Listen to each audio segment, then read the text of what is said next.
Arabiyaan Majliisa Oromoowwan biyya Awurooppaa jiraattan maraaf ammaan booda mana kiyya akkamittan sirreeffadha yoon maal godhen bareeffadhaan turee tahee jira. Arabiyaan Majliisa akkaataa beekamee fi bifa soofaan fayyadamtoota biraan gahaa kunoo waggoota lakkoofsifneerra.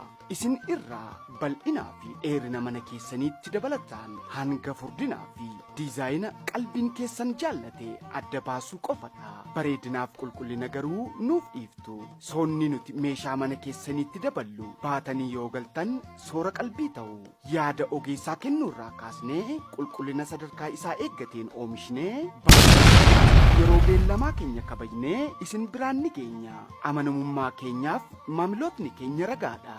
Maal eegdure ammuma murteessuun karaa waatsaappii yookaan teelegiraamaa 49 157 35 14 94 89 irratti nu dubbisa.